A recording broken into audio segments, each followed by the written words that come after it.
Hello, can you hear me? If you can hear me, put a one in the chat.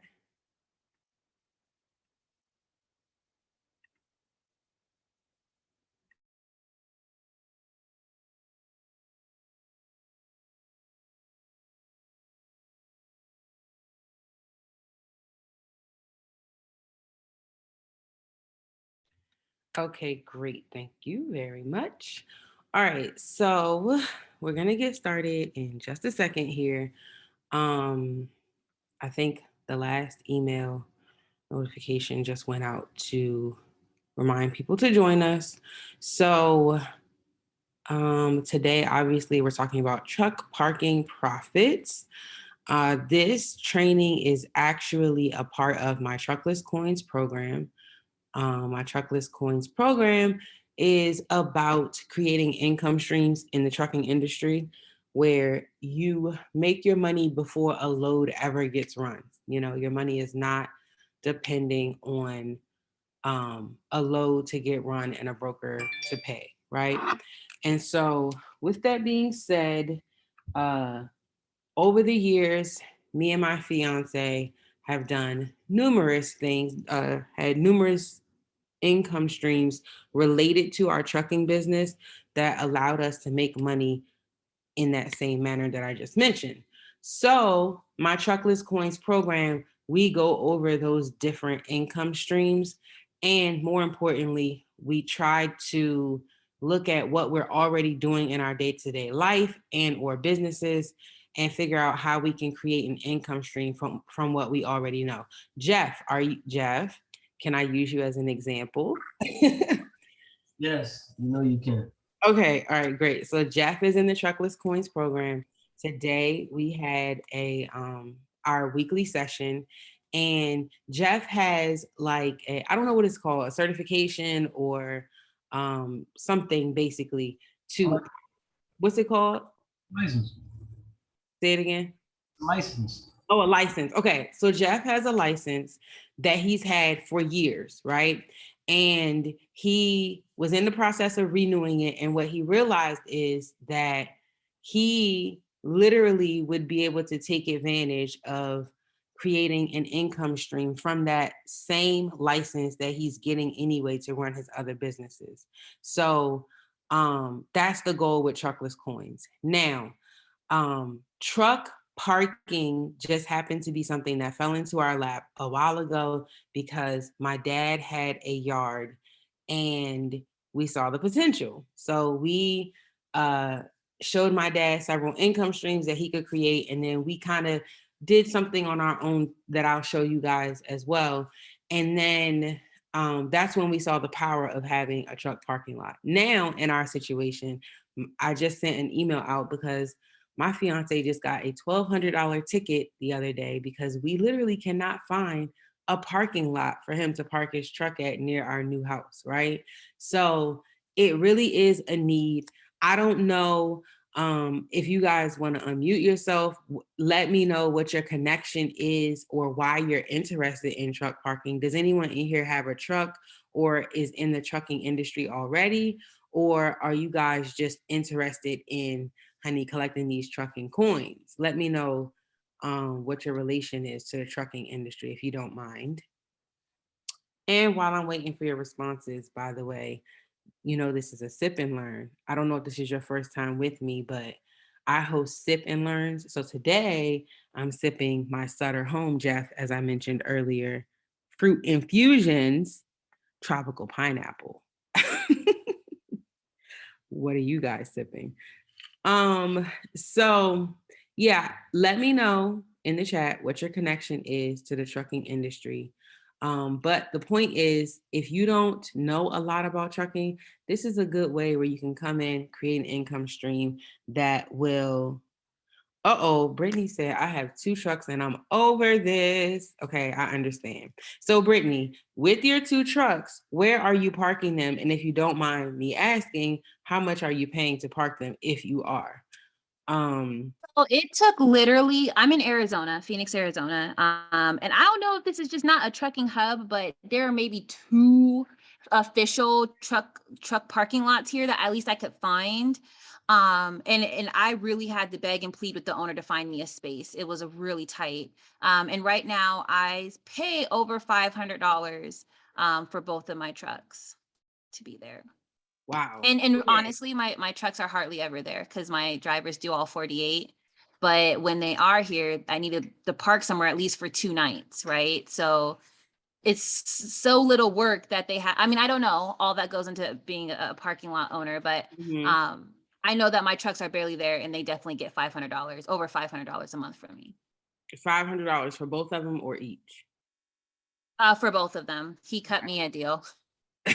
Yeah, I'm so glad that you were able to mention that because we're going to use your number as an example. So we're going to go with 250, right? We're going to go with 250 a month for okay, I'm probably lying cuz I be trying to do quick math. We might go with 100, but anyways, the point is Brittany's paying up to 250. I was on TikTok and these people were arguing in my comments, kind of, sort of. And I remember that we were paying $300, okay, a month just for our dump truck to park at a yard. And it was my dad. We were paying $300 a month and we got a huge deal because honey, we was milking him for everything. Like we had access to water so we could wash the truck whenever we want. We could pull our truck into the garage whenever we wanted. Like you're not getting that kind of stuff for $300. Okay, Jeff say I was going to say that was a deal. Yes, average is $300 per truck. I know several people in logistics and I wanted to get into logistics, but I don't want to own a truck. Heard about truck parking lots and wanted more info. Perfect. Okay. Fabulous. Okay. Welcome. All right. So, you guys, honey, I've been running my mouth for like 7 minutes. Let's get into this because I got a lot of content to cover. All right. So, just in case, wait, where's my, here we go. Just in case this is your first time with me, I'm BJ Phillips. I have been in the trucking industry since 2007. I literally got into the trucking industry the same time I became a mom, right? So I'm learning both of these things at the same time, but it's been 15 years, which is crazy. So that's me. I'm not about to sit here for an hour and talk about me, but I've been in the industry for a long time. I know what some of the problems are. And one of these, like we just talked about with Brittany, is parking, right? So disclaimers, I always have to give a disclaimer because I give my results, I give examples of people I know, and those results typically people for some reason think it's like get rich quick schemes. You could do little to nothing. I don't do that. Like you got to put in some work. You got to do a little bit of deductive reasoning and creative thinking and have a little bit of common sense. But the point is, if you're willing to put in the work, you can definitely get some results from the information we are going to. Yes, Jeff, results may vary, honey. But I always got to get a disclaimer, honey, because drama. Okay, moving along. So what we're going to cover today is how to start the business. I'm going to go through some steps that you do not want to miss when you are setting up your truck parking business, honey. And then just FYI, we are going to harass Jeff because this is kind of his lane, but I digress. Income streams that you can have from your truck parking lots. I'm pretty sure he's going to have some input because he had some today. Hello. And then we're going to talk about the incentives. How are you going to get these people to pick your lot over some other lots that are available, right? So if you're in an area like Brittany or me, like there's no truck lots available, so you kind of have slim pickings, but there are some situations where there's some competition, right? So what are some incentives or what's some things that you can add, value added services, as they say at Amazon? And then we're going to talk about like you need to like have systems in place for success and to be able to scale and all that good stuff. We'll talk about that. I don't know why it says beyond government contracting, probably because I copied the slide template from another thing, but we're just going to move on. And then we're going to talk about marketing strategies. Okay. All right. Moving right along. So no. We are not going to start with how to start. We're going to start with the fun stuff because how to start your truck parking business is going to depend on the stuff that you want to do. right? So we are going to go straight into the nitty gritty, which is the income streams. Because if you understand what income streams you want to take advantage of or what you want to offer, then you can start considering, well, some of the stuff that you got to go through to pick your location, right? So I feel like even though how to start sounds like the most logical thing, we're going to skip to the fun stuff, which is going to get your wheels turning, right? And then it will help when we get into understanding what it takes to start. All right. So, right into it, I think I have 16, maybe some income streams that you can have with your truck parking lot, right? So, the first one is obvious, these trucks need to park, right? The second thing is, um, you know, the FedEx Kinko's model, like people can come, they can print out papers, they can use the computer, all of that stuff. Like, you have to understand that the goal here is to make their life easy. They are driving these big ass trucks. They don't have time to be pulling into these tiny lots or risking this and that. Like, every time they're on the road, they're at the risk of wrecking that truck or that truck breaking down. So if they can do stuff when they park, right there, if they can do everything they need to do right in that area, that's where you're going to have success. And then that's where you are going to have people clamoring to come, park at your yard, right? So if you have a yard that has a building, or if you get a lot that's empty and you're willing to invest to put a building up, doing things like having office hours or even offering a virtual office type situation can be an income stream. So with the office hours, two things.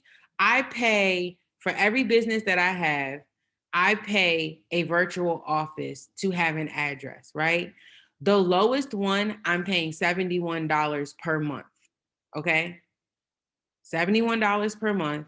And what I get for that service is I get an address, I get the ability to have mail delivered there.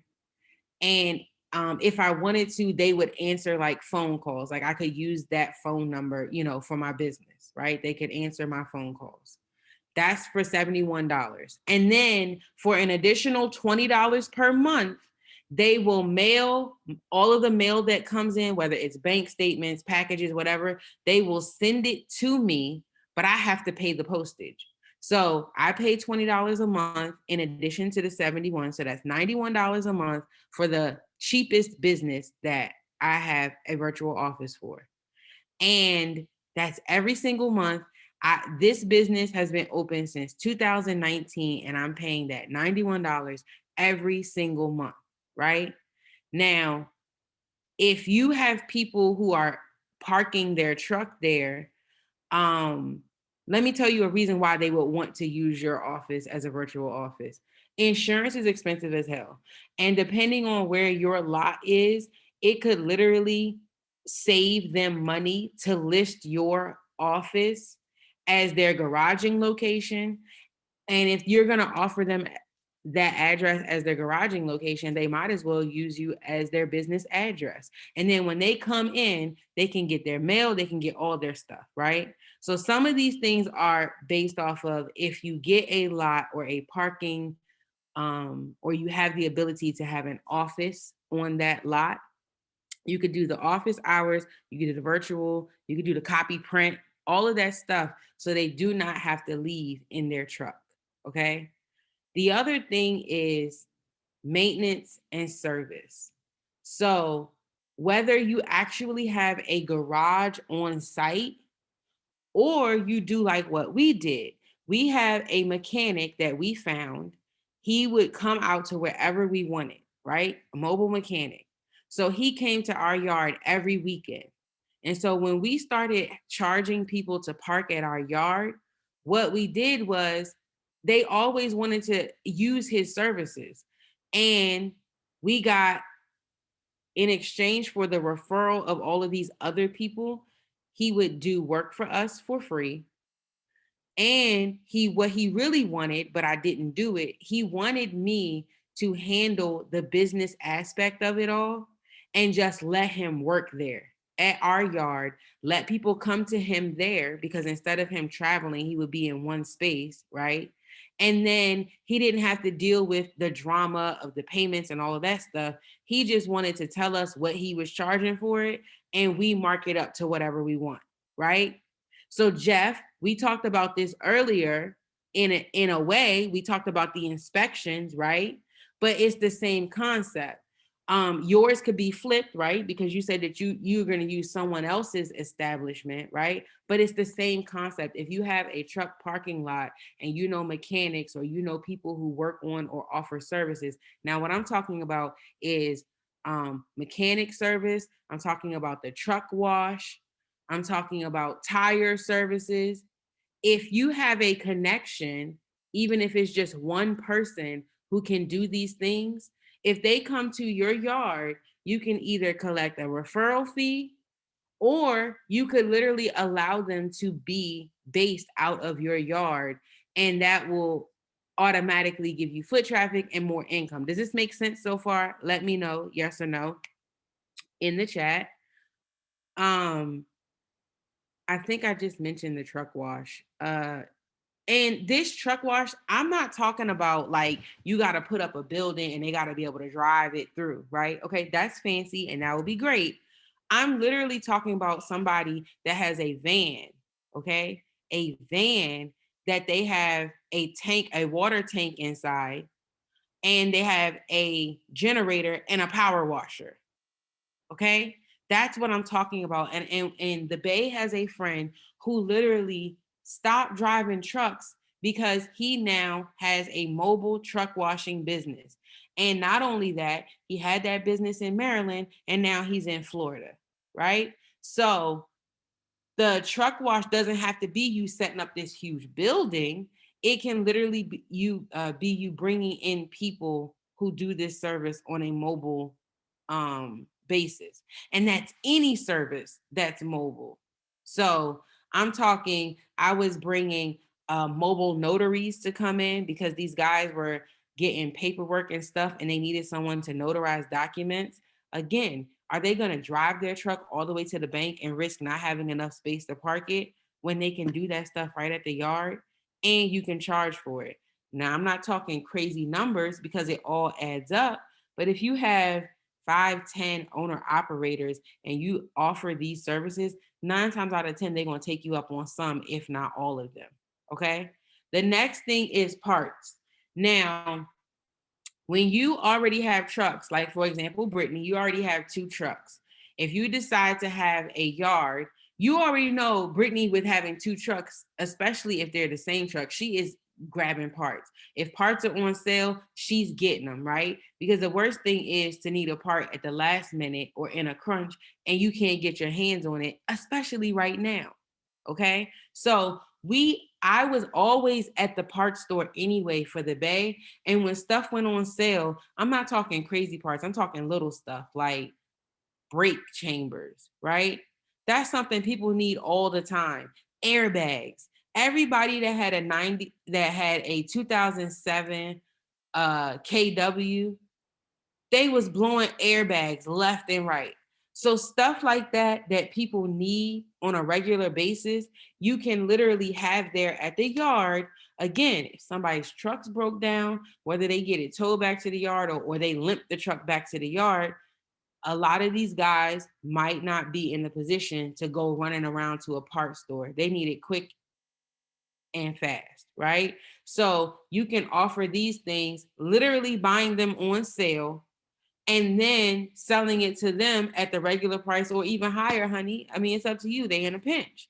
Now, the other thing we did when it comes to parts, now the Bay is a little bit extra, but run with me down this rabbit hole. He literally purchased out a chrome shop. Somebody had a chrome shop. The owner passed away. It was an estate sale basically, and he bought out the entire chrome shop, right? So he had parts, all kinds of truck parts for days. You guys have no idea how much or how profitable a chrome shop really is. Like The people who have trucks and they really are into trucks, like my fiance, they are polishing these trucks, buying chrome. We literally entered our trucks into truck shows and stuff, right? So you have these things, parts, truck wash, all that stuff there, they're gonna use it. As far as supplies, it says broom, bucket, safety vest, all that stuff. Anything that you're buying for your truck, somebody else is going to need. So when you go and you look at a truck stop, right? If you were to go and go to your local truck stop and you look at what they're selling on the shelves, they're selling crazy stuff, any and everything that you could imagine, because it's a convenience thing. So it's not just about going in and being able to buy chips and stuff. You talking about air fryers that are not a regular electrical plug. They have the what's the thing called? The car adapter, right? You're talking about all kinds of specialty gadgets for being in the truck, refrigerators that operate off of the car adapter, like all these different things. So again, if you are going to take the time to have an actual truck parking lot that has a building on it, like some of the examples I'm going to show you guys, you can also put in things that they are going to need, anything to keep them from leaving your parking lot and spending money. Get them to spend money with you. All right. The next thing is, and you're going to see this when we get into the real examples, is materials. Now, this is not something that an owner operator might want, but if you have space, you could literally be wholesaling materials. And the funny thing is, you really don't even have to keep them on your property if you don't want to. Now, this might make a little bit more sense if you're confused once we get into the examples and I show you guys on the photos and everything.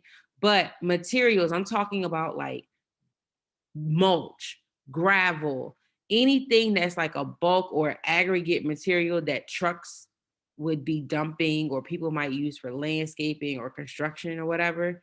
If you have a lot, you don't even have to store that stuff there, but you could be wholesaling it. And spoiler alert for all my Truckless Coins people, when you start talking about the certifications, the minority certifications, like you could literally be the supplier for a government contract. So let's say they need a bunch of stones, right? If you have the space, you could be the minority wholesaler of the gravel that they need to pave I-95 or the asphalt that they need. So if the asphalt costs $1,000, you could get a bulk discount that you're going to get it for $800 and still charge the state that $1,000, or maybe you charge them $1,200, $1,500, but you pocket that off the top because you have the ability to wholesale because you got space, right? So that doesn't have anything to do specifically with owner operators or helping people in the trucking industry. But if you have the space, you can literally turn that into another stream of income coming into your business. All right. Now, the next thing is, if you're going to have people who don't necessarily have a car easily available, and the reason why I keep saying people, you want to keep them there, sometimes people aren't parking their truck at home. So earlier, Brittany mentioned her trucks are never there. Sometimes she needs somewhere to park for 2 nights, right? When the truck comes to town. We, at one of the yards that we were parking at, there was a guy who was from California and he paid monthly so that he could have somewhere to park and sleep when he came to Maryland. Every week he would run a load from California over to Baltimore. No, yes, to Baltimore. And the place that he parked at wasn't even in Baltimore. It was 45 minutes south of Baltimore, right? So he comes there and guess what he has to do? He has to catch an Uber to go and do everything.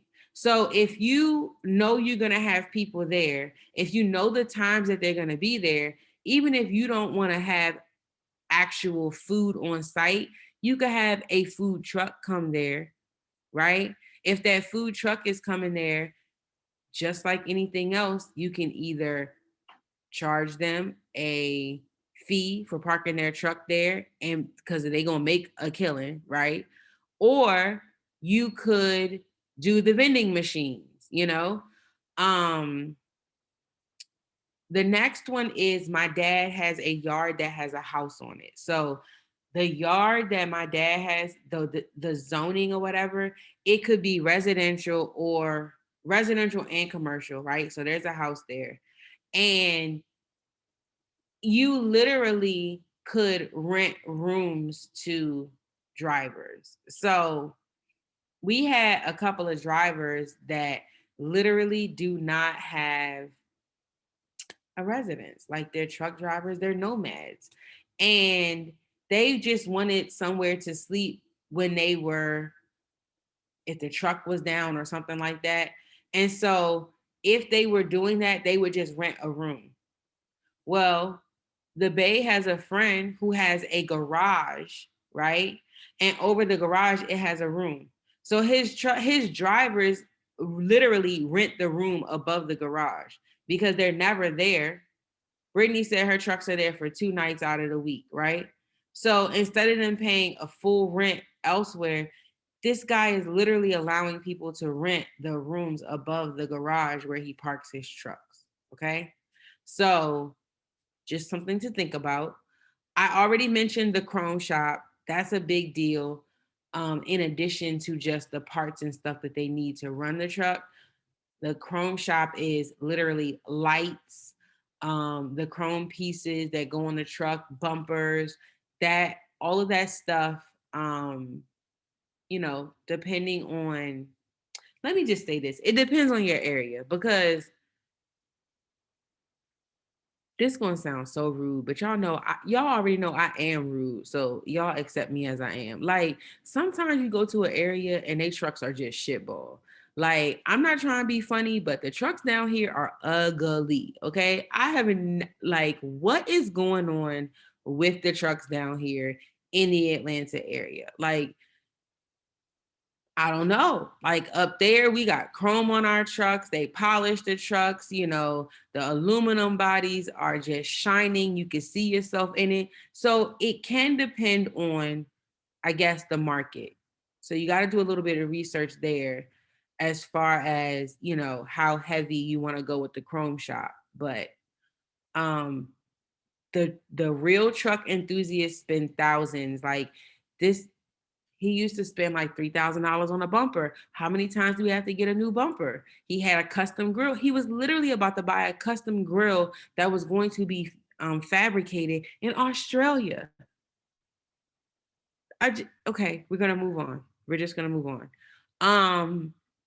If you are fortunate enough to get a truck parking yard, lot, or whatever that has space for a garage, whether it's already there or you put it up, in addition to allowing a mechanic to come and work out of your space, the other thing you can do is rent that space to the owner operators. So, for example, I told you that we were parking our truck at my dad's yard. My dad had a garage bay and we would bring our mechanic there. So we paid a monthly fee and we agreed with him that in our monthly fee, we could use the garage whenever we wanted and we could use the water, right? However, you could literally sell garage time by the hour or whatever you choose because some people are going to have their own mechanics. If it's raining or it's hot, different things, you want to be undercover. And if you have a garage, and let me tell y'all something, when I say garage, I'm using that term very loosely. Just wait until we get to some of these photos, okay? Let's see. Uber service for employees. Okay, listen. I know y'all gonna think I'm crazy, right? But just listen to this. Jamie is my fiance. That's why I said Jamie produce example. So he calls me one day and he's going off. And he's like, can I speak freely? Can I speak freely? Okay, because sometimes I say things that's kind of inappropriate, but all right, here's the deal. I'm gonna tell y'all exactly what he said, okay? So he called me, he said, see, this is why Black people can't get nowhere. This is exactly why Black people can't get nowhere. I'm sitting out here and I'm getting loaded. Now, if y'all think I'm crazy, I am very rated PG compared to this guy. So I am cleaning this up, okay? This is what he's telling me. I'm sitting out here and I'm watching all these Spanish people and they coming outside and they getting in these minivans. So he's nosy as hell. Okay. So he goes over there and he asking what, I guess he's asking what's going on. Basically, what happens is instead of them Ubering or doing stuff like that, they have one person who shows up with a van and all of them pile in and they pay that person instead of doing Uber. Now, we already know there's probably several reasons why they're doing that. However, the thought process is like the guy from California is coming to the yard. He's Ubering someone to take him places, right? In addition to that, you have this service Turo, right? So you could literally have cars on your lot that people who are coming in and parking could either Turo or they could directly rent from you and use. Or just like the people at the produce place, they can, the people who are there, if you have office staff, which we'll get into later, it could literally be an opportunity for you to have a little shuttle service, if you will. Not just for them to go random places, but think about it. I mentioned earlier, if a truck breaks down, you got to get parts.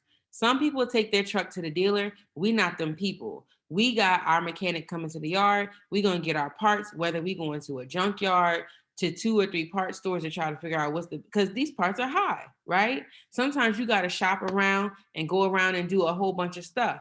So with that being said, the quote unquote Uber service and the Turo cars, not only can you have your own Turo cars, but down the street here, a guy has a truck parking lot and there's like 3 or 4 different Turo cars that you can pick up from that same lot.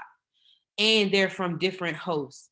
So he's charging people to park their big trucks on that lot. And he's also charging people to park their Turo cars there. So another opportunity, even though it doesn't have anything to do with an owner operator, them Turo cars are all over the place. And depending on the quality of the lot that you have, that could be a good move. And let me just tell you something. This guy's lot is POS. If you don't know what POS is, you got to read between them lines. It is garbage. Like there's a big ass crater when you first go in. It will tear up your car. Like he does not maintain this lot. And people are still parking their Turo cars there. Okay? Moving right along. Storage. When you have trucks, you got a lot of shit. Okay? So the example is my biz bestie, Wendy. She has a FedEx business, right? So she has all these FedEx trucks. She has 3 trucks that are down. She came on my live stream the other day and she said, I got 3 trucks that are down and she has to store them somewhere. So her contract, she can store her trucks on the FedEx lot, right? However, these 3 trucks that are broken down, she cannot store those on the lot. So she's paying $300 per truck per month to store broken down trucks because she needs to use them as parts. She has 25 trucks that are in operation. These 3 are down, but she's not going to junk them or get rid of them. She needs them for parts so that she can repair her other trucks. And she's paying $1,000 a month for trucks that don't even operate. Okay. So storage is important. I'm talking tires, the parts that we talked about. Like, not only do you have a bunch of stuff to operate a trucking company, the stuff is huge. Okay. If you have tools, they're ginormous. If you have tires, they're ginormous, right? So you have to have storage space if you're going to maintain your trucking company without having to run to the store every time you need something or run to the dealer to get everything done, right? And then the next thing is, if you're going to have a truck parking lot and you are in the right space, you can also have fuel tanks so that you can sell fuel to the owner operators that are parking at your lot. Okay. So I just quickly ran through a bunch of these income streams. So, what do you guys think about these income streams? Yay, nay, makes sense. Anything you didn't think of? Was anything new here to you? When you thought about a truck parking lot, let me know in the chat. Or you can unmute yourself. This is informal. Feel free.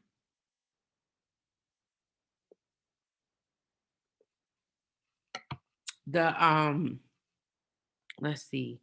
Definitely wasn't thinking about the Toro side of it. Yeah. See, I'm pretty sure from the owner operator or the trucking side of it, like all of that stuff makes sense. But you can see there's other opportunities, outside of the owner operator's needs, that having a lot, it can really be profitable or an opportunity. All right. So the reason why I wanted to go over those income streams first is because thinking about what kind of things you want to do, what kind of lot you want to have,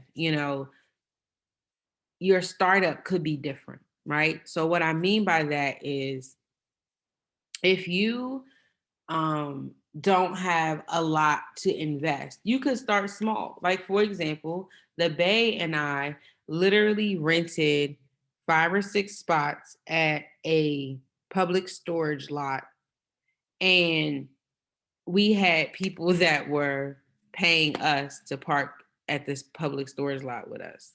Now, I can't understand for the life of me, y'all, why these clowns. I know why some of them were paying, because it was a part of, they were leased on to me, right? So if they were leased on to me, they were leaving their trucks with our yard. But there were people who had their own operating authority. They could have parked anywhere in the world, but they were paying us, and they came through the public storage gates every single day, but they were still paying us to park every month. So we were paying something like $270 for these parking spaces and a little tiny, storage unit. But some of these people were paying us $100 a month to park their truck with us, right? And in each spot that we got, because these trucks were running power only and we weren't parking trailers, some of these spots you could fit 2 trucks in each spot, right? So it was very interesting. But the point I'm making is, this is not something where you got to go out here and spend hundreds of thousands of dollars to necessarily get started. You don't even have to necessarily own the lot. You could be renting the lot and still, take advantage of some of these income streams. Okay. So, just really quickly, from what I've listed, give me an idea of what things you all would want to do. I'll kind of try to focus on those as we move through, the startup process and all of that. But what of these things that I listed do you guys think you would be interested in possibly trying out for your own truck parking lot? Again, you can unmute yourself or you can type it in the chat.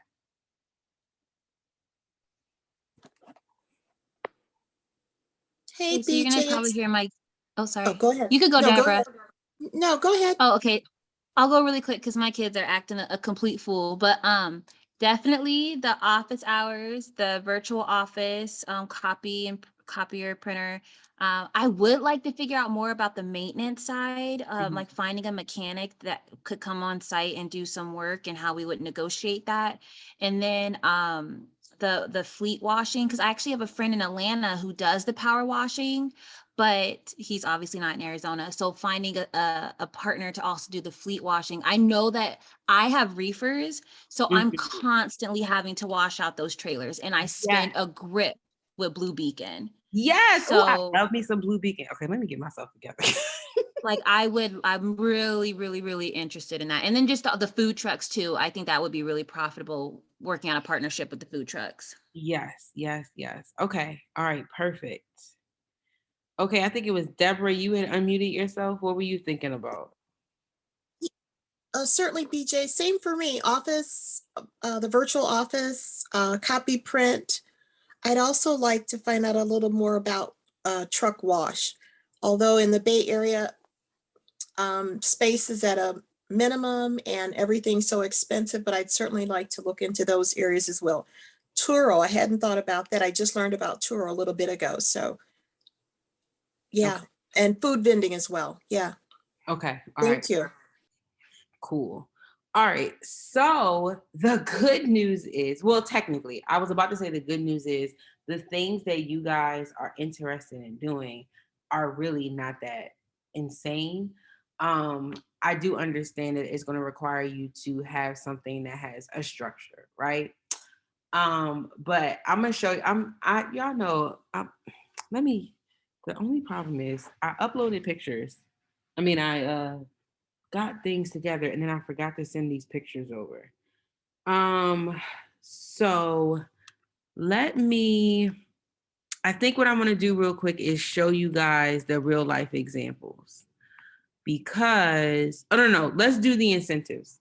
In addition to all of those income streams, when you're thinking about getting started, you also got to think about what you're going to do to sweeten the pot. So, of course, they can park. If you're going to do those additional services like the virtual office, copy print, and all that stuff, that's great.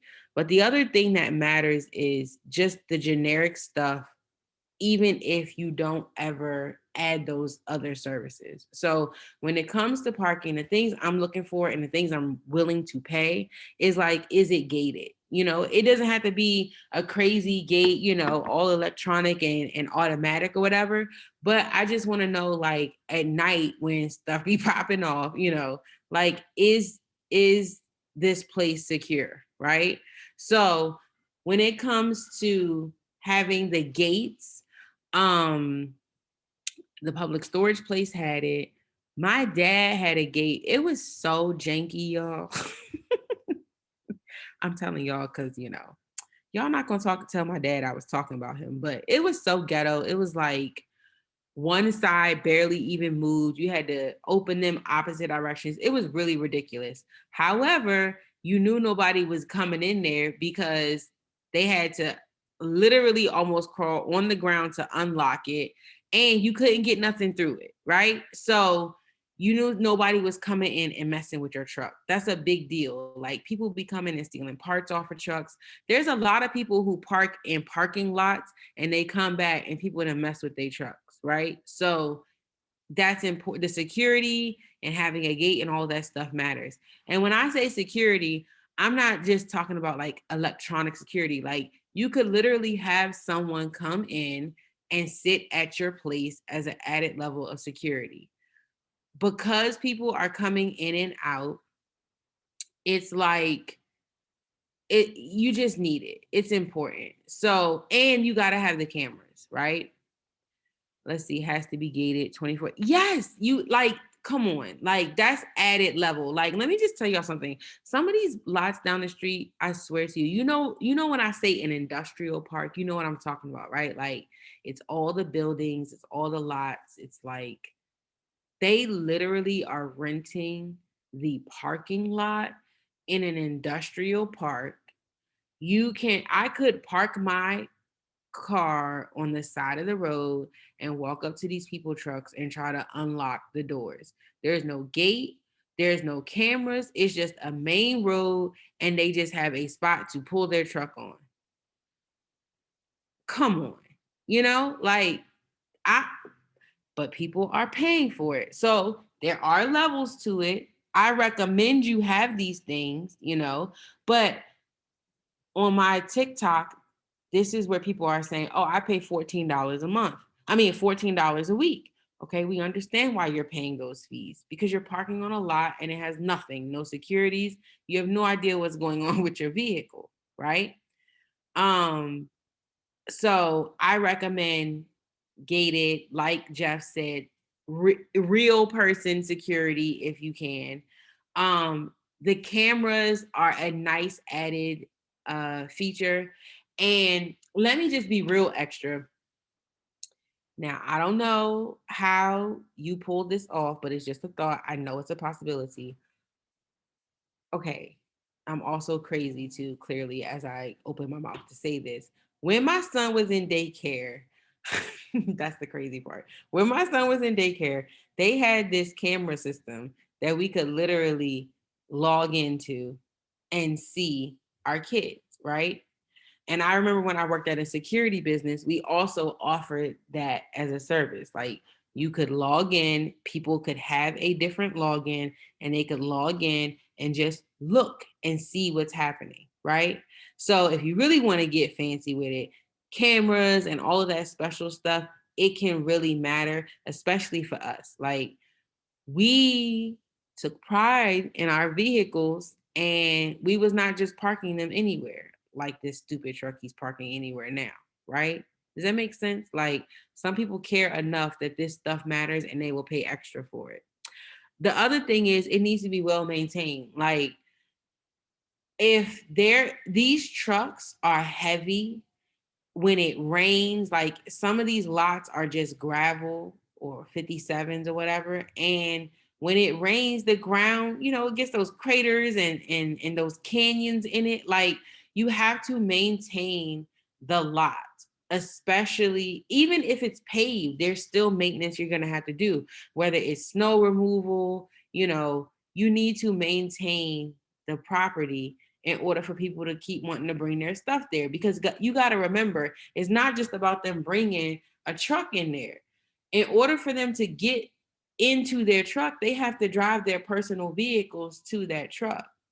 And you don't want to have some janky ass yard that they don't want to even bring their personal vehicle into because it's so jacked up, right? Or if you have someone like the Bay who cares about their truck, honey, be rubbing on their truck every weekend, they want their truck to be riding through nice because let me tell you something, every weekend he got that truck polished, all the chrome was polished, his wheels was wet every single weekend, right? This is the reality. So that thing needs to be well maintained. Next is bathroom showers. Now, the showers could be a stretch unless you have one of those properties like I mentioned my dad had.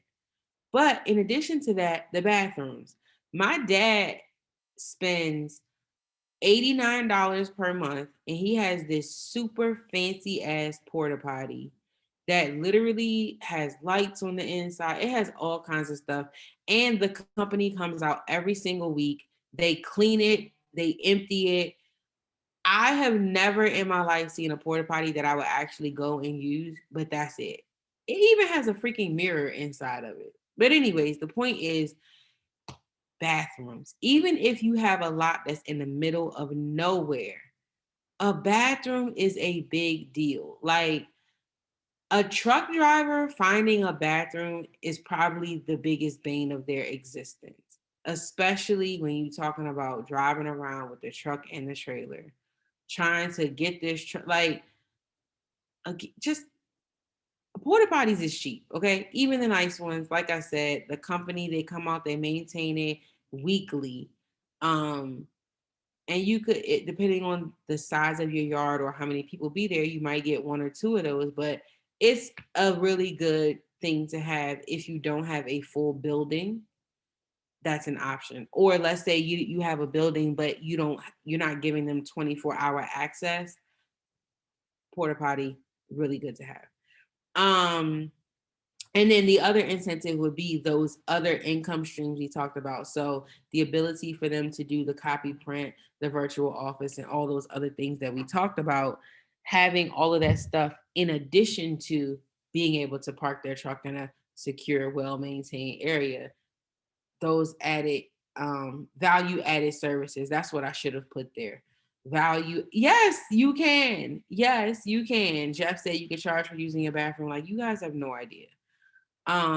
They charge for people to use showers at the truck stop, so just thoughts. So like, let me just explain how this, how these kind of things. I don't know. Okay, we'll get into that with the systems. We'll talk about that in a second with the systems. But these are just some added incentives that you could give people for wanting to be on your lot. So again, this matters because if you're searching for a lot, or when you're thinking about what you need to do in order to get started, you need to know what of these things you would like to include in your truck parking lot. Okay, Deborah, go ahead. You have a question? Certainly, BJ. Quick question for you. I live in the Bay Area, probably one of the most expensive areas in the country outside of New York. How do you suggest I source this location? Or because I'm about 3 miles from our local port in Oakland, but I'm just wondering, it's not like Atlanta where there's tons of open space. Now, the closest space that I'm aware of is about 2 hours away. So how do you Well, suggest I source it locally? Okay, I'm gonna show you guys that when I show y'all how I'll be stalking the yards. I'm gonna show you some examples of things that you can look at when you're trying to pick your location. So I'll get to that when like literally in just a second when we get into the how to start. Let me see. Thanks. No worries. All right, let's get into the how to start right now. So the first thing, obviously, like we just talked about, is picking a location. All right. So when it comes to picking your location, of course the first thing you're gonna do is your Uncle Google search, right? You gotta figure out what's the truck parking like in your area. Okay. So for our example, for Brittany's example, and maybe even for you, Deborah, like there's not a lot of options available. So that's already a green flag, not a red flag, right? That tells you like, okay, this could be something where I'm not gonna have to be like pulling my hair out to make sure that my lot is filled so I can pay for whatever I got going on. The other thing is, what is the drive like? So to your question, Deborah, like when it comes to looking for this place, you also can't you just can't pick anywhere. So there's certain places trucks cannot go. There's things you want to be looking out for. So for example, no truck signs, no through trucks, stuff like that leading up to the property, wherever your lot is. Bridges, right? Are there any low bridges in the main routes? So you don't want something where there's only one or two ways to get into there, right? You want something where you have multiple options. Now, obviously, the closer you are to the highway, the more expensive that option is going to be. But you want to think about it, even if it's not super close to the highway, are there multiple options on people being able to get their trucks in and out of there, right? Are there any signs that talk about weight limits, especially if there are bridges leading up to the property? Like sometimes they have weight limits on just a regular road. Okay. So you need to pay attention to stuff like that. Like just because it's a big open lot doesn't mean that it's going to make sense for the truck parking lot. Are there a bunch of tight turns getting in and out of where you are trying to, look for your truck parking lot? When you find a location and you're riding through, you got to factor in that unless you're only advertising for power only trucks, meaning trucks without the trailer, or dump trucks or smaller trucks like tow trucks, Jeff, unless you're advertising for a smaller type of truck, hint, hint, wink, wink, that's something important to think about. You need to think about like these wide ass turns. It's a 53-foot trailer. Like that's important to even a truck without the trailer still is going to be making wide turns, way wider than your vehicles. So that's something to think about.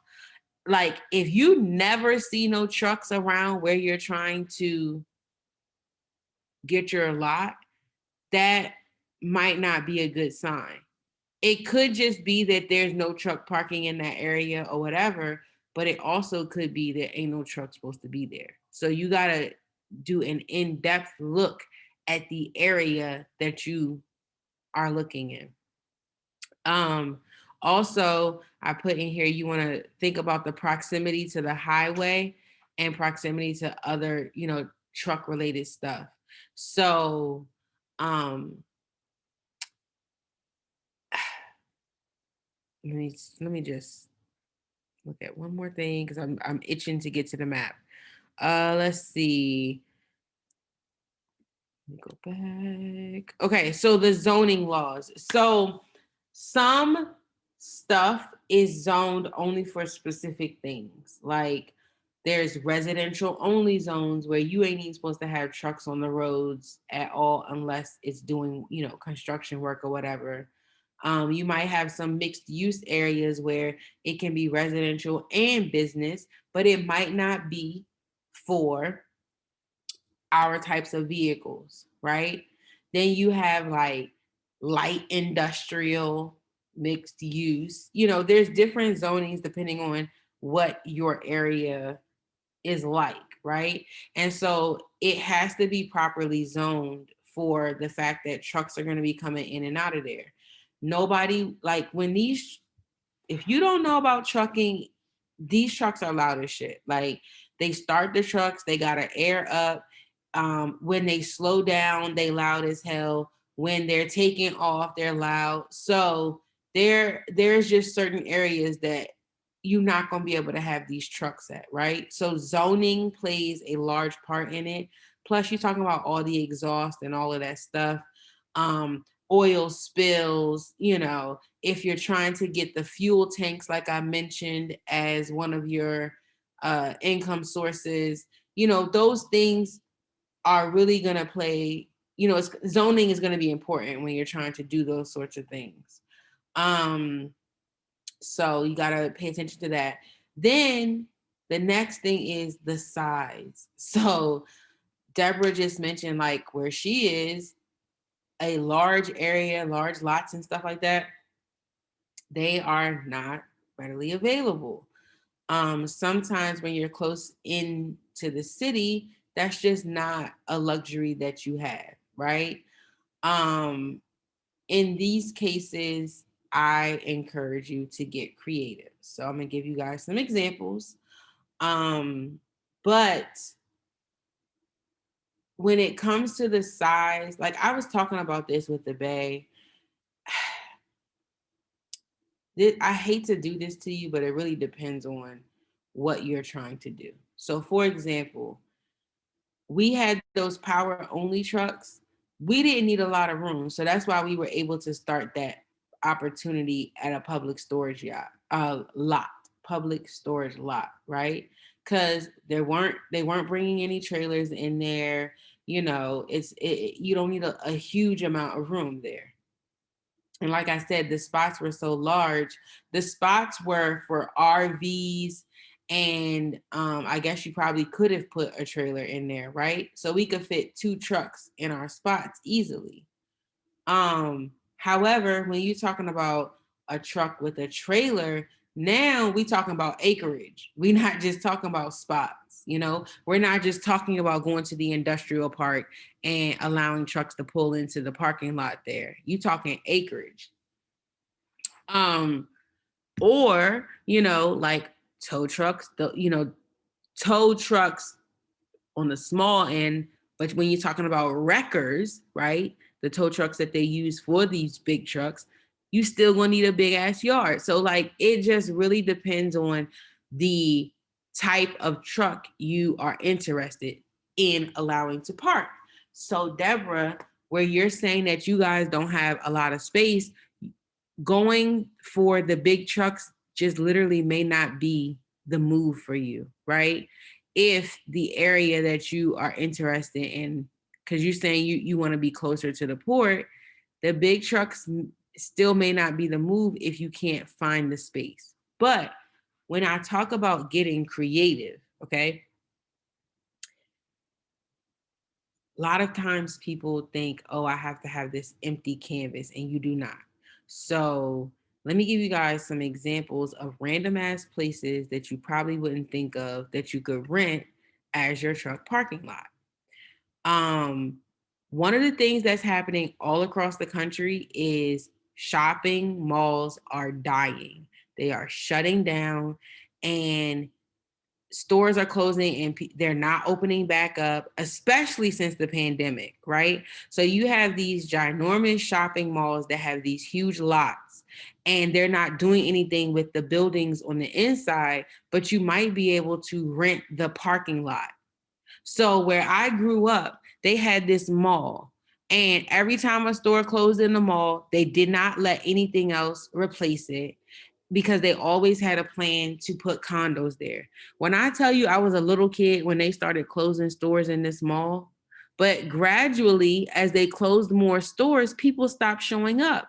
So they started renting space in the parking garage of the mall to dealerships. So all the Honda, Toyota, all of those cars, if you went up in the parking garage, it would be rows and rows. I'm talking hundreds, if not thousands of cars in these parking garages, right? Yes, brick and mortar stores are dying. So the property owners are loving the concept of, oh shit, my stores are not occupied. But that's why these dead ass malls, guess what they do? They let the carnivals come, right? Because they need something, they need to bring some sort of income in.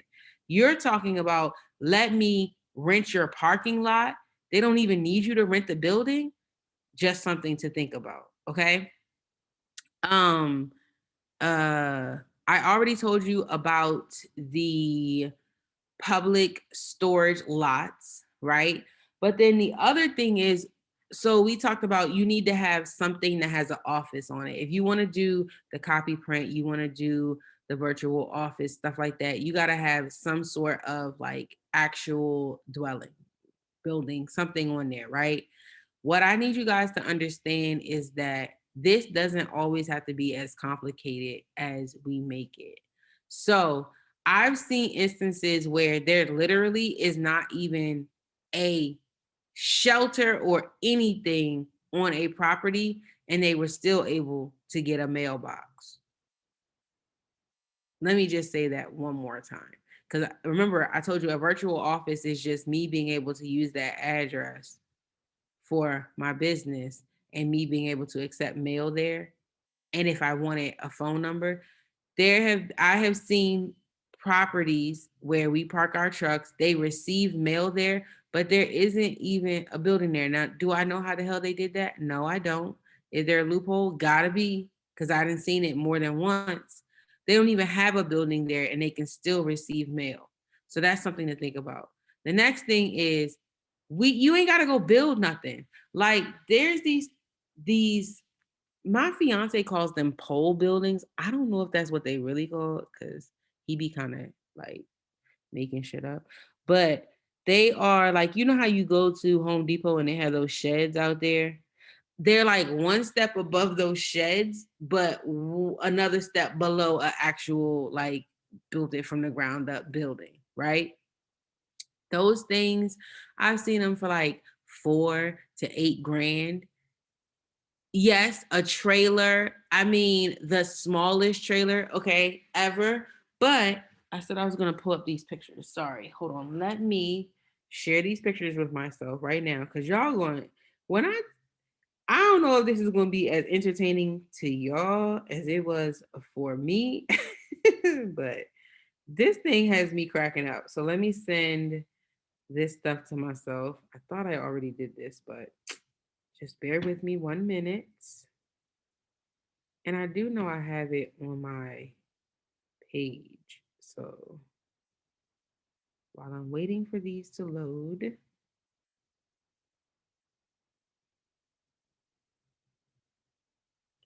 I'm going to pull up my Instagram, I guess. Let's see. Airdrop.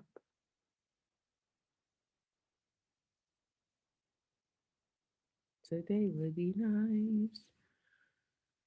Okay. Oh my God.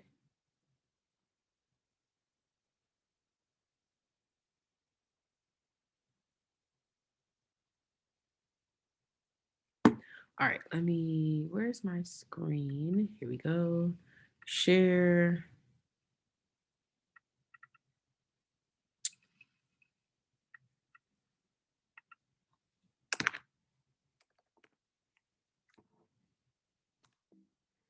Here we go.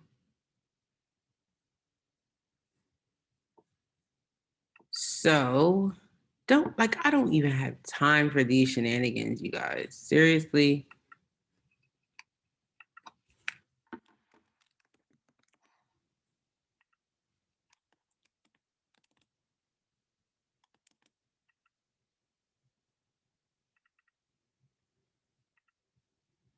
Okay, great. So in this video, can I fast forward it or what? No, I cannot. That's childish.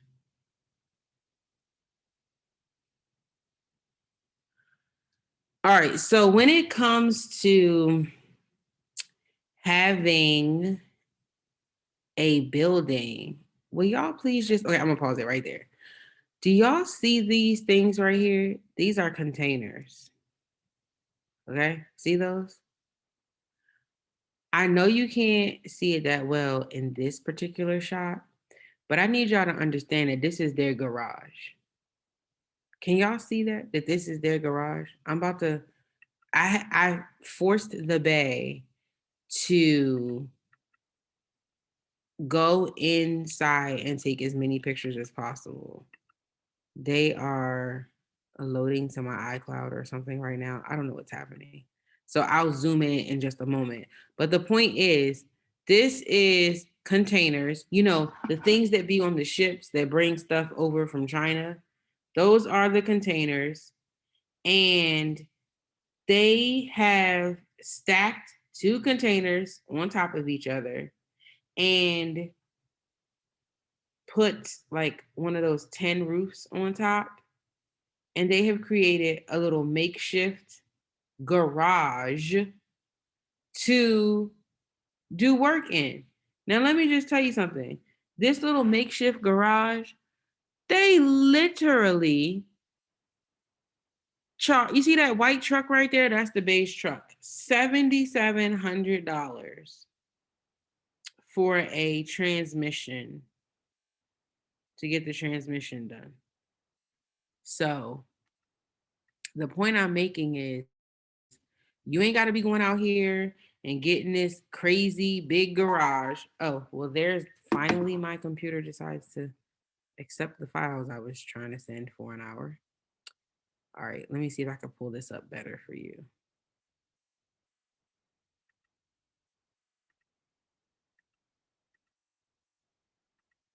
Is this it?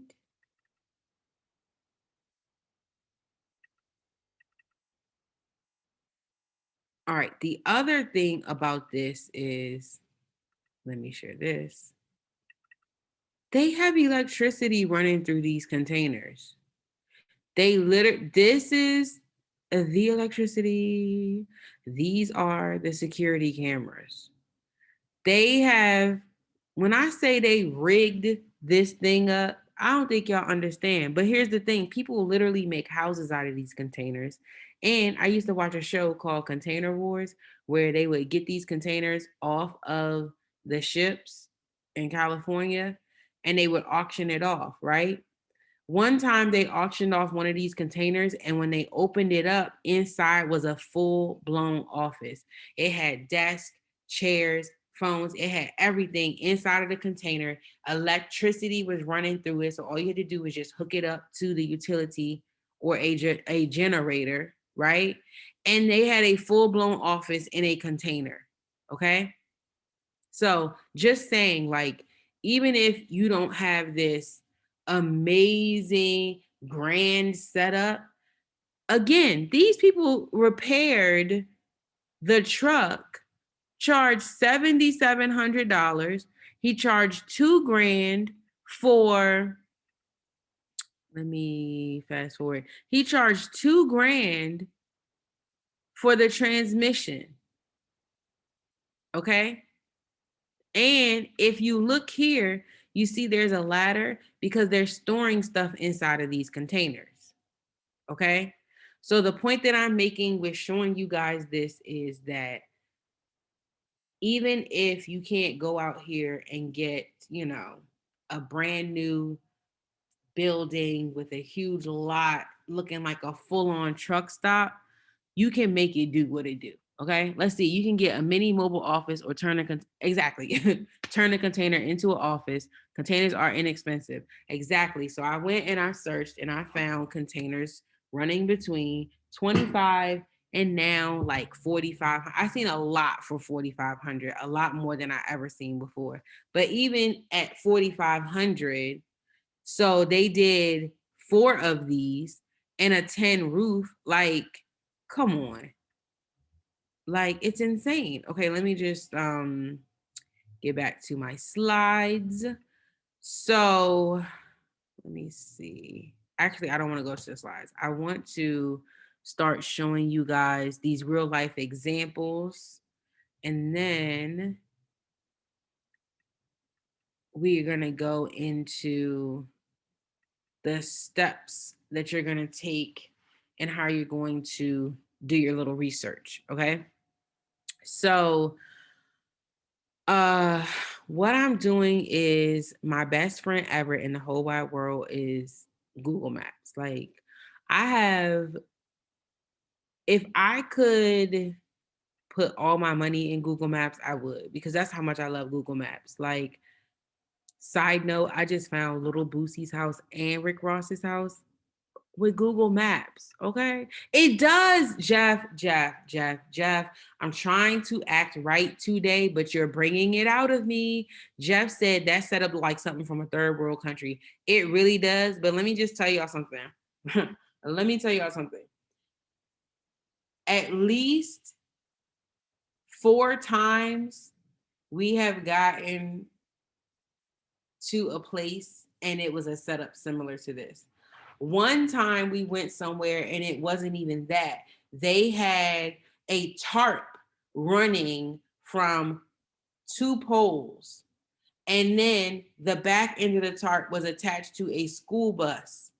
They made a effing bay out of trailers, not these containers, but truck trailers and a tarp. Like, but they was making the money. So all I'm saying is, don't be too hard on yourself. Work your way up. And okay, so these were white people. Okay, let me stop lying. They might be Russian because I looked them up on Facebook. But anyways, I'm just saying that third world country setup, Jeff, he made 7,700 off of us in just a couple of days that it took him to put that transmission in. And that don't even include, as a matter of fact, since we talking about him, let me just go to his lot. Okay, so this is that lot. All right, now what you're looking at, this is the real life example setting section of our training here. When you're looking at this lot, that third world country, Jeff, is right here. So these are the 2 containers. I mean, the 4 containers, the 2 stacked here, the 2 stacked here. At this point, they didn't have the roof on it. You can see very clearly that they had trucks in there. Can y'all see that? This was what it was before they put the roof on it. They was working their way up to it. Okay. So let's talk about this. Let's talk about this lot. I did a TikTok or something, whatever you call those things. And I said that this lot, looking at this lot, a minimum of $3,800. So zooming in, it ain't even a shed. I wouldn't even give them that much credit and call it a shed. Okay. I don't know what that thing is. So listen, these trucks, because I'm a psycho stalker, I counted, they got 37 parking spaces outlined. See those lines here? Excuse me, they got 38 parking spaces lined here. 38 parking spaces at this lot, in addition to their third world shed, because Jeff's coming with all the shade, and honey, I'm here for it. So we said we was going to use Brittany as an example for the rest of the evening. I got my handy dandy calculator. $250 times 38 is $9,500. Now, I was being conservative at $100 a month when I did my TikTok, but just off of the parking alone, this could be $9,500 per month. Okay. Now, what that doesn't include is this area here. It doesn't include the shed. It doesn't include over here what the hell they got going on over here. And it also does not include the house. You see, this is a house. Now, let me show y'all. Let me show y'all if I wanted to open a truck parking lot near this place. This is the process that I would go through, okay? So, first thing is, I'm gonna look this up, right? Because I wanna know what's the specs, what's the stats on this. So, first thing I'm gonna do is I'm going to type in the address. So it was like 12070. That's the address. And what I want is, I'm just gonna put that up in the search. First thing I want to do is get like a Zillow situation happening. I don't know if it's gonna come up. Rude. I have too many windows open. Okay, I have to close the chat. So if I don't respond to you in the next few minutes, don't worry, I'll be back. Let's see if I can pull this up. 12070 Normandy. Rude.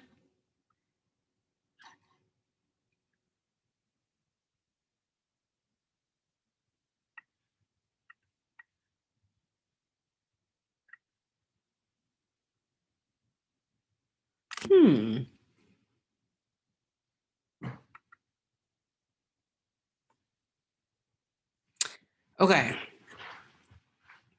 This is the lot. So maybe I had the wrong address. But anyways, this is the lot that we were just looking at. You can tell it's the lot because you can see that this is the house I showed you. See, this is the house. And then you can see that behind the house is the trucks, right? We can agree that this is the location that I was showing you guys, right? So now that we have found the location, how do I get out of here? There we go, X. Now I want to read the info. So it says that it sold 10/20/20 for $625. It has an estimate of 836. Now we all know these numbers cannot be like taken for gospel, but it's good tea. So I know that when you scroll down somewhere, it tells you, all right, well, hold on. Before we scroll down, I want to go to the home details. It's a 4.5 acre lot. Okay, just under a 4.5 acre lot. So do they have the property lines? I don't have time for that today. This lot basically goes like from here, boom, like this, okay? So they're saying it's 4.5 acres. I believe it probably goes all the way back to whatever this thing is. That might be a power line, I think, but I'm guessing it goes back to wherever this line is, okay? 4.5 acres on that lot. So that's one thing. So in that 4.5 acres, they didn't take up the full thing, but they got about 38 spots, 38 truck spots in that, right? So I would look at that and say, okay, all right, depending on the footprint of another lot that I might be interested in, I might not be ready for 38 spots, but at least I know theirs is 4 acres. So I might could get away with 1 acre if I wasn't doing full truck and trailers, or I might be able to get away with 2 acres and only a couple, maybe half the trucks, right? So that's the purpose of me looking at this lot that's already in existence, right? Because I don't like me, I have no idea off the top of my head how much space I need to park trucks. So this is how I would figure that out. Does this make sense? Yes or no? Let me know in the chat. The next thing is, again, we can't take these numbers as complete gospel, but what I want to know is about how much might these people be paying. So somewhere on here, it'll tell you the monthly rent estimate or some crap. Let me see if I can find it. That's tax. If you saw it, stop me and let me know. Oh, the rent, $44.50. So we said, based off of Brittany's payment of $250, that this lot could bring in $9,500 per month if all the slots are filled. So at 50% capacity, they could make their monthly payment. But remember, these people bought this house at 625 or this property at 625. So they're going to be paying even less than 4,500. Does this make sense? So the goal is whatever the monthly rent is, how many trucks am I going to have to park there in order to pay that? My goal for you is you need to be able to pay whatever the rent or the mortgage or whatever it is that you have going on. You want to be able to pay that out of just truck parking and not necessarily at full capacity, because you may not always be at full capacity. Having those value added services is a great option, but if you don't do none of those, the parking should be able to pay for itself. Does that make sense? I hope so. So I got that information. There's a house on there. Now it's also about the zoning. Remember I mentioned the zoning? I would try to find out the zoning. So what I'm gonna do is, I don't really know where you look for that at. So I'm gonna Google just that, the address and zoning. Actually, I'm gonna Google Jacksonville zoning because it's in Jacksonville. So what I want to know is what that zone does. So let me look.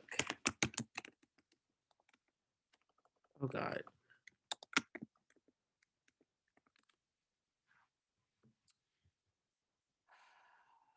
City of Jacksonville, zoning and ordinance maps. Oh boy, is this what I want?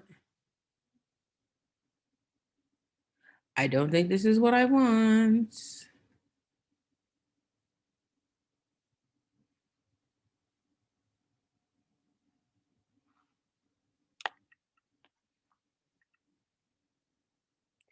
Yeah, so that's a whole map. I don't necessarily want that. Like, if I knew, which I think this might be where it is. Maybe not. No, I don't know.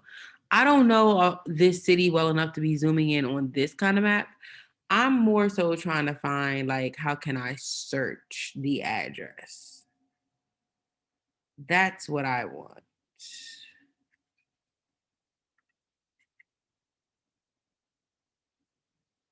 Uh,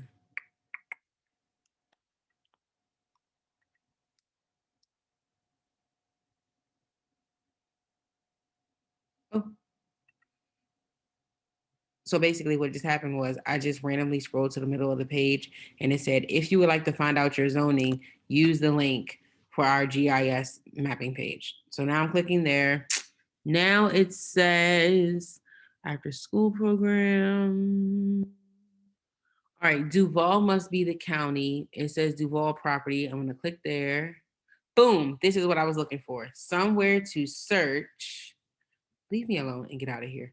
Somewhere to search for this property. So when I went to the Google, it came up as 12070.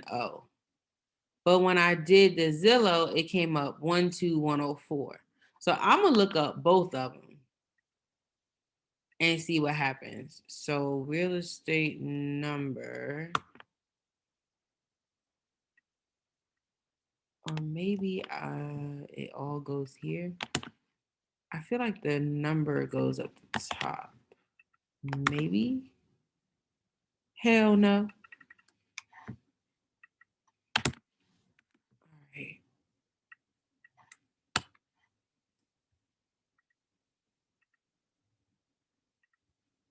Oh crap, what was the zip code?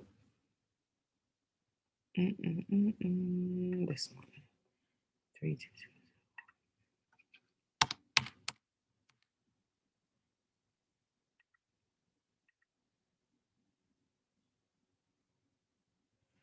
All right, this is the correct one. This is the road, Normandy, and I just can tell by this that this is the right one. So boom, see this? This is what we're looking at. This is the same thing we're looking at. So now we're gonna be nosy and we're gonna look. Now, why does this matter? Because this property, they purchased it and they literally are parking trucks on there. And that's exactly what we wanna do. So we wanna know what they're zoned for. So we're gonna come in here and we're gonna be nosy as hell. So it has that it was sold. It has the 4.28 acres.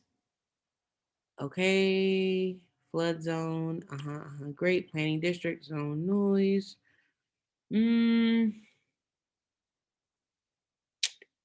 That didn't help me. Let's click on this and see what this does. Oh, okay, this is what we're looking for. So this, I don't know what this is called, but this is some sort of appraisal. I don't know what the hell this document or this information is called, but this is where our treasure trove is. So first thing we looking at here is the property use, okay? So again, we want to do the same thing they're doing. They have parking on there. They got their third world shed shop on there. They got all the things that we want. Thank you, Jeff. Have a good one. So we're looking at how they're listed as using this property, okay? So I would take note of this, open storage, right? The next thing is, here, it says extra features. It says that they have a garage, or as Jeff put it, a shed. It says they have a light pole because they have electricity there. It says they have lighting fixtures, and it says they have fence chain barbed, right? So this is telling you the stuff that this property has. Again, a whole blueprint for you so that you can know what you're doing. The other thing is, boom, it says the land is light industrial, okay? It even has information about the structures and stuff that are there, but remember that they also have a house on that property. So this is also information about that house too, okay? And then let's see. I don't know that we care about any of the rest of this. All right, so from this, we saw that we figured out what their property use is.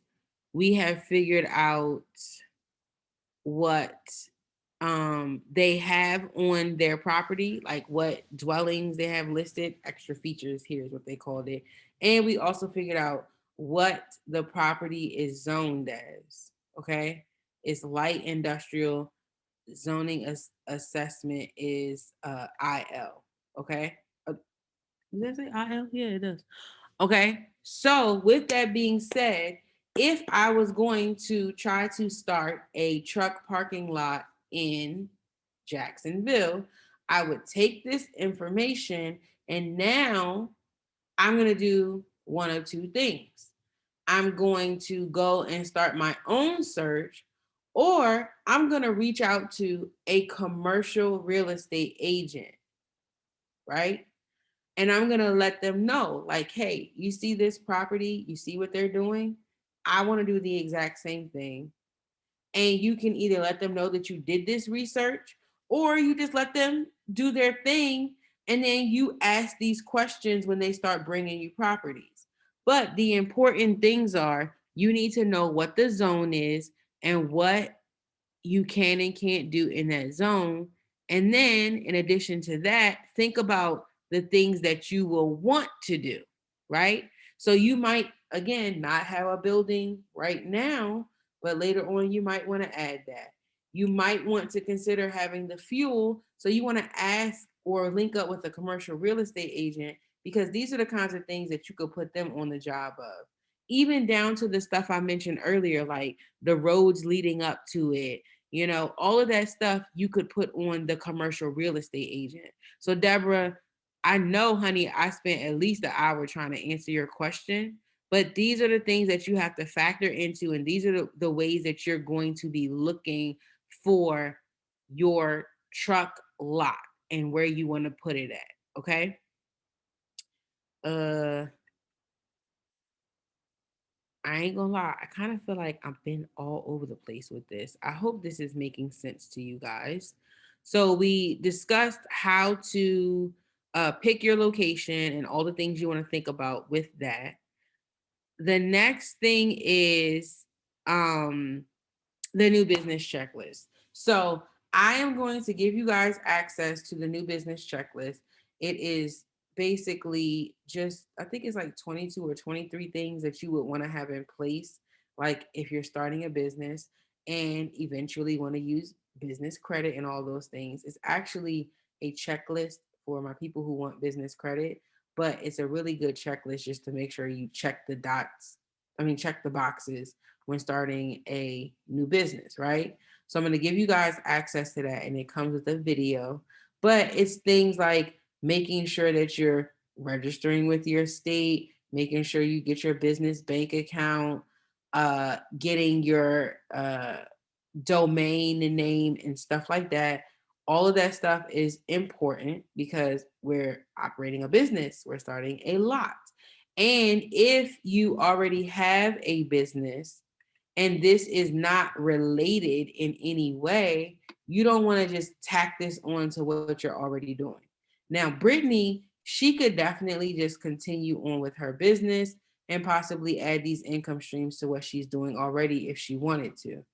But you definitely want to set things up properly, because when it comes to the systems and stuff, all of that stuff is going to run smoother if you have a actual business setup, including what's next, protecting yourself. Okay.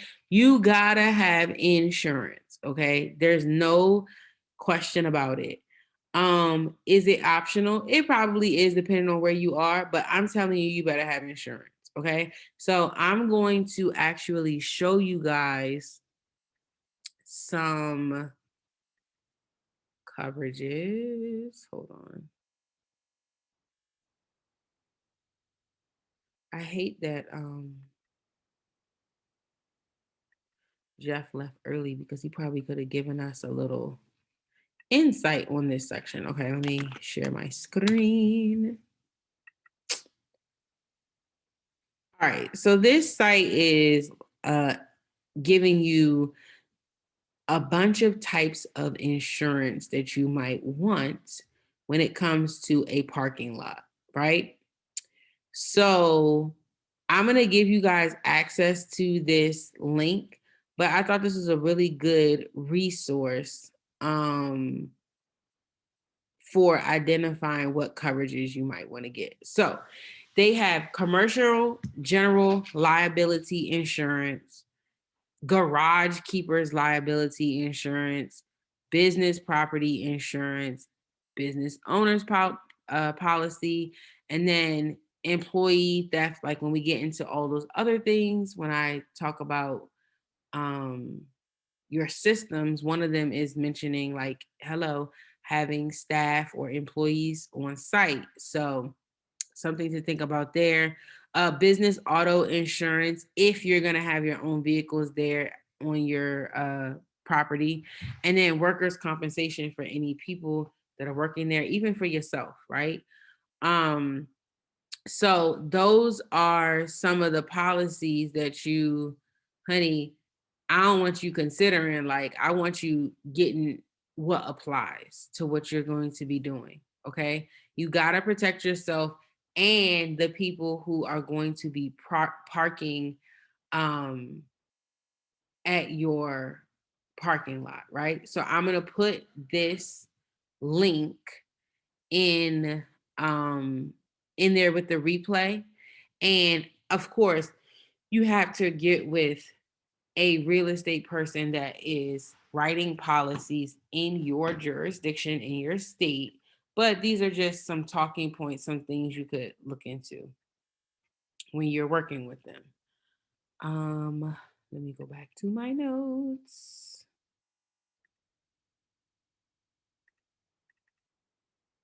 Talking to the experts, I already mentioned the commercial real estate agent. You're going to obviously, as I just said, you want to get your insurance. I mentioned those, and that website gives you like a little paragraph about each one, but I highly recommend you discuss those value added services, those additional income streams that we talked about, depending on what it is. So like, for example, if you ever want to do the fuel, that's something crazy, like it's heavily regulated, all that stuff. So you might want to speak with them about that. If you plan on having a mechanic on site, you need to see, what do they recommend, for those things. So just saying, speak to the experts when it comes to your insurance, as well as making sure that you're getting a property that is zoned for what you want to do. That is the biggest thing, because you don't want to get set up and then be, knocked down with all these fines. Or even one time, my dad, the garage that he had, the fire marshals came and basically shut down any work being done there because the place was not where it was supposed to be. And that wasn't even on my dad. It was on the landlord for that property. So got to be more careful. Talk to the experts about what you're trying to do. All right, we already did that one. We did the income streams. I showed you guys one example of a parking lot. Of a truck parking lot. I want to show you another, and then we'll get into how to market, and then we'll get into the systems. So let me share my screen again. So I showed you that last parking lot because I wanted you guys to understand, like, the garage, the building, those things can grow with you. But now I want to show you this lot. It's one of my favorite examples because he does so much. All right. Sorry, y'all. It's past my bedtime in 3 time zones. All right. So this lot, it goes from like here, down here, and up this side. Okay. So that's how this lot is. This is a main road. And then you turn in. So let me tell y'all all this stuff. Oh my God. This first little thing right here is the first income stream. Oh, not that. This right here is the first income stream. And I forgot to even put this on the list. So here's a bonus. This little building right here, y'all, it's a scale. Can you see it? Oh, it's a truck, girl. It's a truck on the scale. This is a scale. This man has a scale house at his yard. You know why? Because he's doing what I told y'all before. He's wholesaling. So he has this yard, and as you can see, there's multiple materials. So this is salt. This is the stuff they put down when it snows. He hauls salt from the port, Deborah, from the port, and he stores it, he sells it, he buys it, okay? So he's selling this, FYI. Then he has over here, I don't even know what the hell that is. I can't even tell you. This is probably millings back here. Looks like there might be some salt. I don't know what this is. I'm not even gonna lie to you. I have no idea what these are. No idea.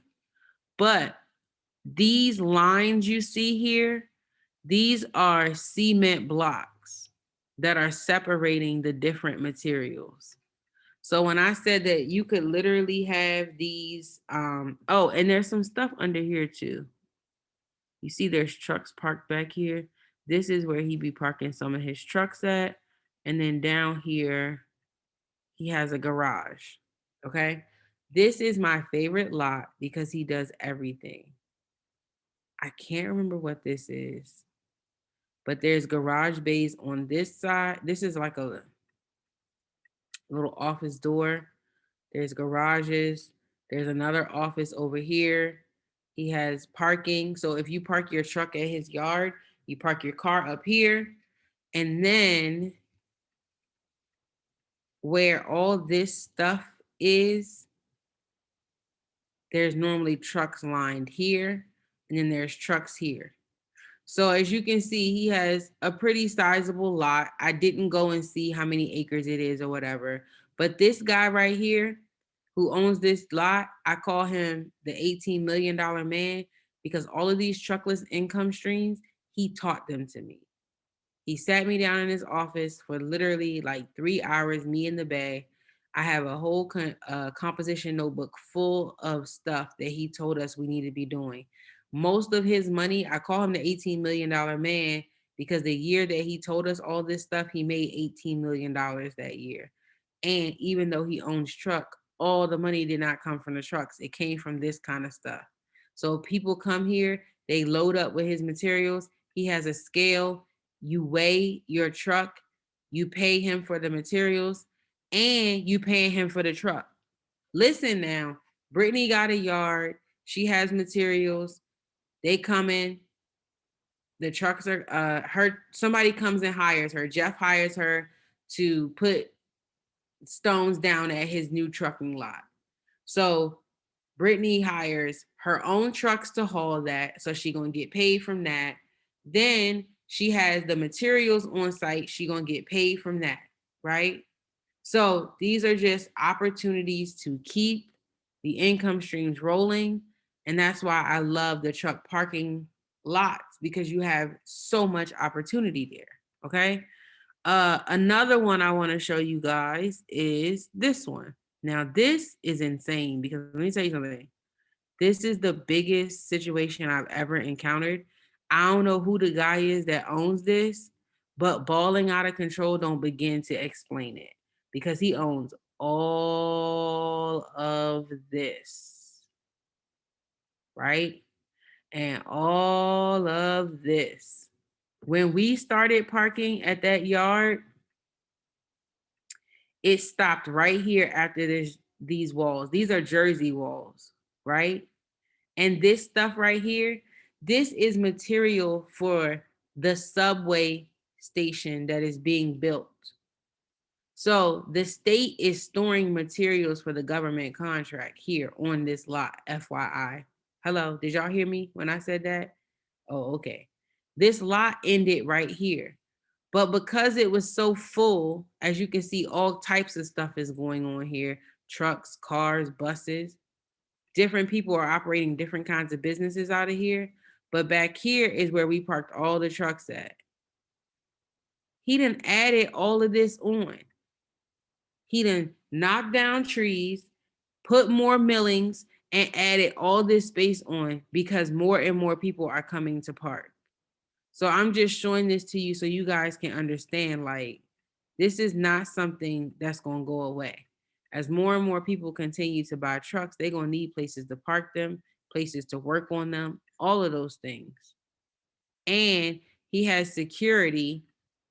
This is the security's car, and this is the little trailer, like I think what Deborah asked about, okay? The little car be driving around at night, and at night he sits right here. Now, this does not actually have a gate on it, but he has this security shack and a security guard that sits there and guards, right?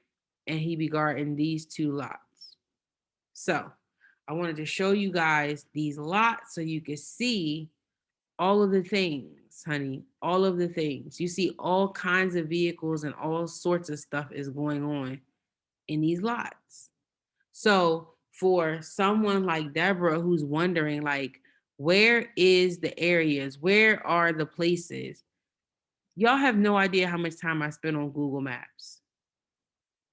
I probably could get paid to work at Google Maps. Okay? This is why. I'm nosy. I'm looking at stuff.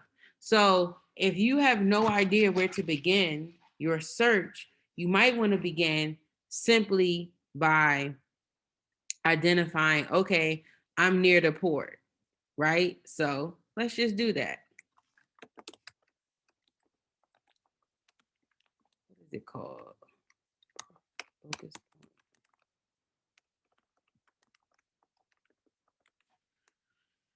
All right. So this is one of the where we get some of the work at, where we be getting salt and stuff off the boats. Okay. So I guess what I'm trying to say is one of our ports or something like that. Great. Wonderful. So here is the port, right? Now, just like I was zoomed in over there, I'm gonna be zooming in and working my way out from the area that I was in. Now, that's if I want to spend all of my time and, you know, that's my sort of thing. If not, hire the commercial real estate agent and let them do that work. Tell them your concept, what you're trying to do, and they will help you to find a lot. That's what I'm doing because I don't know this area. If I was back home, I would use the Google Map approach because I know that area. But because I'm here and I don't know the area, the commercial real estate agent is the route I'm going. All right, let me go back to my other slides. So the systems. So first things first, you gotta have a system for advertising your services. And I don't mean like an actual like, oh, it's a software system. What I mean is you gotta have a plan. What I typically call these are sales funnels. So how will you bring people in, potential customers? You know, I recommend waitlisting. And this could be several ways. You have the opportunity to either have people enter stuff on a website. You could have people contacting you via text message. These things can be automated, right? But you got to figure out what your system is going to be. Are you going to run specials and stuff like that to bring people in? And how are you going to handle those people once they show their interest, right? So what I recommend, and I use this, honestly, this same system, no matter what type of business I'm working for, it's a funnel, so it works. So basically what you want to do is whatever your advertising is, whether it's paid, the strategies I'm going to show you in a minute, once someone, you pique their interest, they got to click or text or call, they have to show their interest. Then once they show their interest, there's going to be questions, you got to explain stuff. What I recommend to you is to automate everything about this. We do not have time for you to be sitting on the phone explaining this to every single person that wants to park in your lot. So you need to automate the system of bringing people in. And the way you're going to do that is to have some sort of CRM, customer relations management software, whether it is a text option, whether it's an email option. You need people to have a way to reach out to you, and then you need a way to automatically send them a response. So if you're running an ad that says, do you need truck parking? Or you have a sign out that says, do you need truck parking? When they call, text, or click the link, the first thing that happens should not be them talking to you. It should be them getting on a wait list, dropping a phone number, dropping an email address so that you can explain to them via video. Here's the process. We offer X, Y, and Z. The rate is X, Y, and Z. If you are interested, please do X, Y, and Z. You should not be copying and pasting or sitting on the phone explaining the process of how to get into your lot. That should all be automated. You could be all the way completely automated by, as long as you have slots open. Let's say you have something like a Shopify store. Shopify, you will be able to limit the number of people who can purchase said product. So if you know you only have those 38 spots, you could put a limit on it. And when people sign up, it dwindles your inventory, right? And then you can set up an automated process for them to be able to come in and receive access.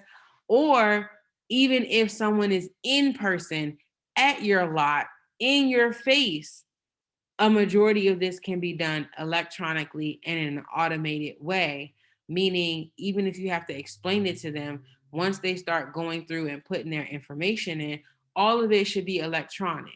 You should not be having to go and hunt people down and collect their rent in cash or whatever. Like, it should be an automated charge. You're signing up with my lot, you're going to pay monthly. It's going to come out. What card are you going to use to set this up? Right? You want to put this as much automated as possible so that you can continue to add those value added services. You're not going to be able to continue to grow this or add additional income streams if you tied down all the time. Okay. The other thing that will, the other systems I mentioned earlier are the security and camera systems. Like, I put that in multiple places because I just think it's so important. You need to have it. Those are systems that are going to help you, whether it's for your insurance purposes and making sure that your property is safe. When you have things like security and stuff like that, it often will bring your insurance. It may not bring it all the way down, but you will get incentives on your insurance. So it's almost like when you see a truck or a car riding down the road and it says, how's my driving? And there's a 1-800 number. They're doing that because by having that on their insurance, having that on their vehicle, the insurance company likes that. And they get, a little gold star, whether it's a lower premium or whatever it is, it helps, right? So same thing with these security cameras. It will help protect you, but it's also that added value that you can give to your customers. Okay. The next thing is staff. Again, I love a person on site doing security when you can get to that level. If you do not want to be physically there, you can have someone there that can handle things, especially if you're going to be having the virtual office or you're going to be selling anything, you're going to need someone there that's actually going to handle that stuff. And the security, the in-person security is going to be an added thing, especially if you're selling stuff there, accepting cash and all that good stuff, or you have products there, right? So those are the systems and things that I think that you should have in place when you are working to do your truck parking lot. All right. The next thing I want to talk to you guys about are my favorite marketing strategies. So 3 of them. Okay. The first one is word of mouth. And I'm not just talking about, oh, you got your first owner operator to park and now they're telling all their friends. I'm talking about using a network of people. This industry is highly influenced by word of mouth. Even though the online presence and everything is starting to be more prevalent, like, word of mouth holds its weight. So if you can offer people some sort of referral service, or some sort of referral fee, for example, at the parts store, people coming in to buy truck parts, and there is a card at the cash register that says looking for somewhere to park your truck. Every time someone says, "Oh, I got this from Deborah's parts store, and Deborah parts store recommended that I get parking with you, and I'll get 1 free month if I mention Deborah's trucking or whatever," right? This is word of mouth, but with an incentive that people will push your parking lot. Because if you're giving them, I don't care if it's $10 or whatever, and they keep pushing people to hey, check out this parking lot. You need parking? Here's a card. And every time someone mentions their name, they're gonna get a little cash bonus. That's something that people will jump at. Okay. That goes along with the regular word of mouth because Jim Bob parks there and he told all of his friends to come on. But the other side of it is when you offer those extra services, they're gonna run their mouths about it, because what do people like to do? They like to one up each other. So, oh man, oh, you park at that lot? Oh man, yeah, I park over here. I pay $400, but I get this, and this, right? Word of mouth is going to be a huge deal for you. The next thing is signage. So, typical signage, yes. Signs up, they say truck parking, maybe even the signs leading up, they say truck parking on the left, all that stuff. Also at truck stops, they have those bulletin boards and stuff like that. You might want to put some stuff up at the truck stop. But my fiance decided to share this great idea with me one day, like that I should be putting stickers up in various places. So he recommended that I put stickers up even at fuel stations. So wherever you plan on having your yard, at the local places where they sell diesel fuel, you can put up stickers that say need truck parking, right? And they can contact you and go through that automated system that I mentioned before. So that's along the line of the signage, making sure that you're putting stuff out there so people can see, but also getting creative and putting it in places where that they're going to be at, that owner operators or people who need your services are going to be. Now, the third one is my absolute favorite. Okay. Now, I like to do paid advertising because, honey, I can be lazy. I could be doing whatever I want, and my paid advertising is working for me. The difference, or I guess the thing that really makes this strategy different, is that the average person goes and they do like a Facebook ad or a YouTube ad, and they base the ad off of an interest. So they might say, oh, I want to run my ad in front of everyone that likes trucks. Everyone that likes trucks. I want my ad to go in front of them.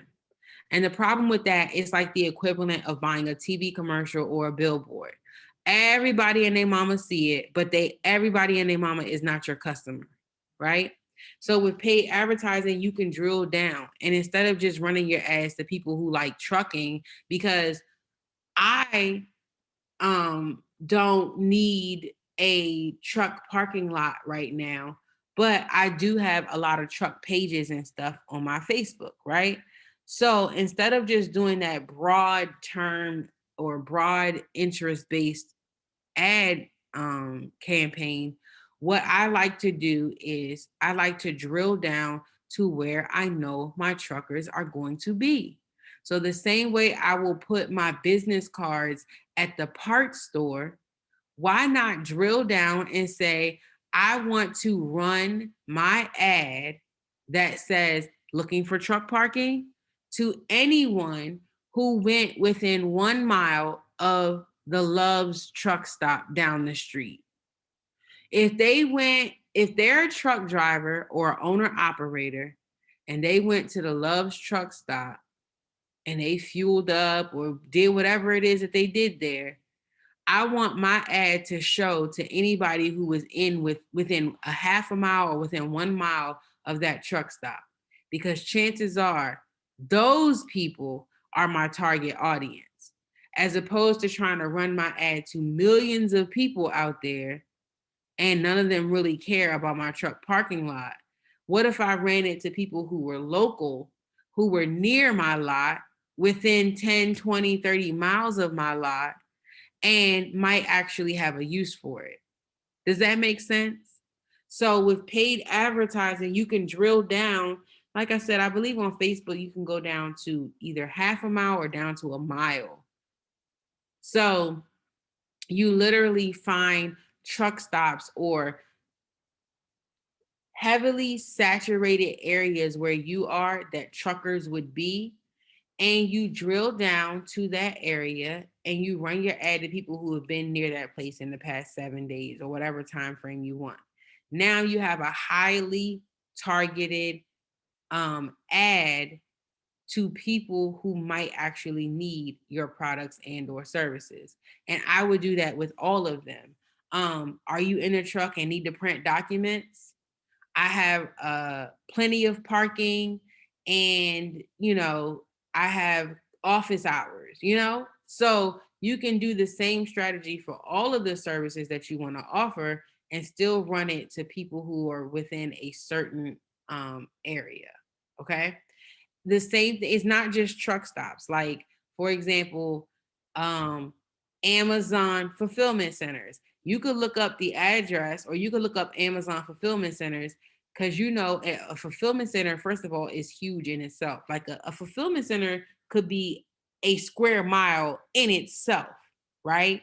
So when you talk about drilling down to a small area, yes, there's going to be thousands of employees at that Amazon, but there's also going to be lots of trucks coming in and out of that Amazon that you could be running your ad to and saying, hey, you need a truck parking lot or trucks parking spot within 5 miles of BWI 4, right? This is highly targeted marketing. The more targeted that you can get, the more likely you are going to find your customer, but more importantly, it's going to be easier to find your customer. So I recommend, again, the paid advertising where you can drill down and determine, by location where you want to target. The other paid advertising I recommend that you do is sponsored posts, whether it is on someone's blog, on someone's Instagram page, Facebook page. What I mean by this is finding someone or a page that's local. So in Maryland, one of the yards is not that far from Baltimore. So I would go to a page. It's called Murder Inc. Baltimore. It's a page that posts all of the violent crime, just not violent, just any crime that's happening in the Baltimore area. They post it on that page, right? But that page also does sponsored posts. So you can pay them to advertise your business. So because that is a concentrated audience, more than likely people from all over the country are not going to follow the Baltimore crime page. It's typically going to be people that are in the Baltimore area. So you can run your paid advertisement with a page that focuses on a geographic location. So for me, I would go for all the DMV, DC, Maryland, Virginia pages, Maryland pages, Virginia pages, DC pages. You see? So those are some of the marketing strategies that I would use in order to drill down and bring people into my truck parking lot. We good? Everything making sense? Let me know in the chat.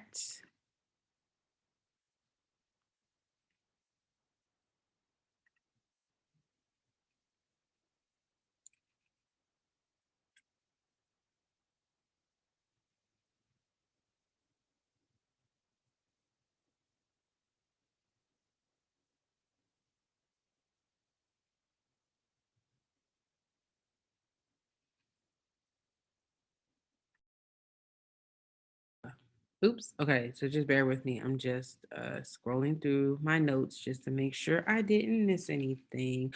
Oh, okay. I did. Very quickly, I want to share a couple of resources with you guys, but want to make sure I touched on all of the things that I promised that I was going to touch on. Okay. Yes.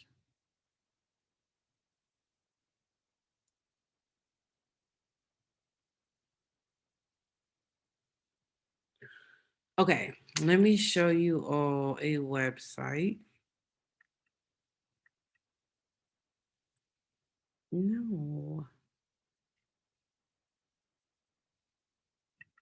No.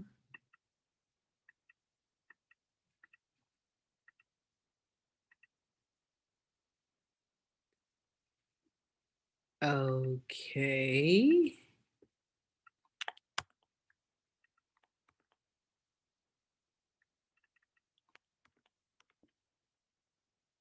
Oh, let me tell y'all how I have copied and pasted the exact same link 4 times saying, why isn't this working? It definitely is working. I copied the wrong link. Okay, moving right along. So my dear biz bestie, Wendy, let me do a new screen share here. My dear biz bestie, Wendy, recommended this site. It says, give your gear, give your boat, give your RV, give your sofa. This is, give your truck. This is an Uber for your shit. Like, you know how on Uber you can just find cars that are nearby that will come and pick you up? This is, let me find where I can store my stuff at that's nearby. Okay? So what you're literally able to do is type in your area of where you want to store stuff, and people who have houses that have garages, like insane. Okay, let me just type in Atlanta and see what comes up.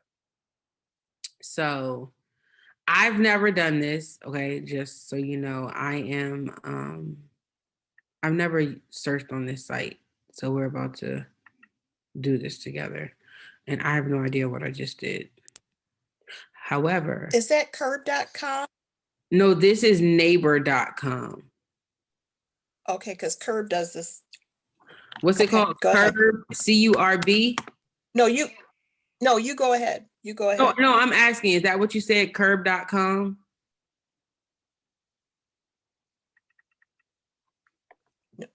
Go ahead. Sorry for the interruption. Go ahead, BJ.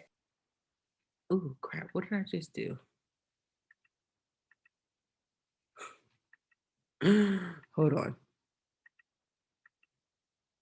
Was I sharing my screen? Oh, yeah, there it is. Here we go. So it's like, for example, this one, it says a 20 by 10 parking lot is $200 a month. It's a driveway, a garage, right? So some of this stuff is not for the big trucks, but I want you guys to know something I did see. So this is saying Atlanta, but when you move outside of the city, that's where you're like looking at rural stuff, right? So when I first opened the page, I saw something that looked like farmland. And I wish I had stayed on it, because that's like what you're, so that's really close to the city. I'm gonna drag this out further and see what I can find. But anyways, this neighbor app, I don't know if there's any other ones, but you can potentially find, oh, look, an unpaved lot in Douglasville, right? 20 by 40. Interesting. Look at that. What if you went and you rented that lot? And then what if you rented out the space on that lot? You see what I'm saying? So this doesn't have to be as complicated as let me go find this property to, oh no, you guys, you couldn't even see my screen that whole time. I'm so sorry. What a big loser face. My bad. Let me go back and show you what I was looking at. So basically, this is the site. It's called neighbor.com. And what I did was I typed in Atlanta, right, as the location. But then I started zooming out because Atlanta is like the city, right? So everything's going to be concentrated, all small. And we talking about parking big trucks. So the point I was making was if you come out and you go to a more rural area, you'll start to see stuff like this. 10 by 20 unpaved lot, you know, various things where it's really just space or land. And if you rent this 20 by 20, now I don't know if this is even big enough, but I'm just giving this as an example. You get this piece of land, you rent some space from a farmer, and now you're able to have a lot to rent to others to park. That's it. And when you go to rent, you just say, yeah, I have trucks and I need to have somewhere to park the trucks. That's it. They ain't gonna ask for your DOT number and all that extra stuff. I've never had anybody that I rent a spot from ask me for my DOT number, my insurance certificate, or none of that mess. All they want to know is how you gonna make your payment, and they gave me the rules. That's it. Now, if they specifically tell you you cannot sublet, don't do it. If they specifically tell you you cannot sublet, if it specifically says it in your agreement, don't do it. Okay? But I guarantee you some of these people just don't care. All right? So, the other resource is like LoopNet. If you want to buy something, or even if you don't want to buy it, if you do want to rent it, like something might be for sale, businesses for sale. Remember I mentioned the malls and stuff that are closed down. Even if you don't want to buy it, sometimes these people have this stuff for sale and they're still holding it. Something that's for sale on LoopNet, you might be able to rent their parking lot because they're selling it. They're probably not making no money off of it. Does that make sense? So those are just a couple of resources that you could use to potentially find some spaces that could be used for your truck parking lot. Okay, you guys, I went way over what I thought was going to be my time today, but that's the content that I have. So I really hope that you learned something, but now we can do Q&A if you want, or this has been a long session. We could always come back and do Q&A after you've had a chance to review the content. It's up to you. It's up to you. BJ, hi, it's Deborah. I'm going to have to hop off, but thank you so much. Yes, Deborah, have a Have good a good one. I'll see evening. you Have a Wednesday. good one. Bye-bye. Bye. Will we be able to follow up and do Q&A like in a couple of days or whatever works with your schedule? Because I need to feed these kids. Yes, and it's yes. 7:13. Yeah, so that's perfect. So let's just shoot for next Wednesday, okay? I'm gonna send you guys an email. We'll shoot for next Wednesday. I'll send an email. This replay will be uploaded and you'll have access, and then we'll do a Q&A at another time. Okay? Perfect. Okay, good. So we are all in agreement. Perfect. Yes. It was long, but I thank you guys. I appreciate you hanging in there with me, and we will chat again after you have a chance to check out the replay. That sounds great. Thank you so much. This was really valuable. Yes. Okay, great. I'll talk to you guys soon. Good night.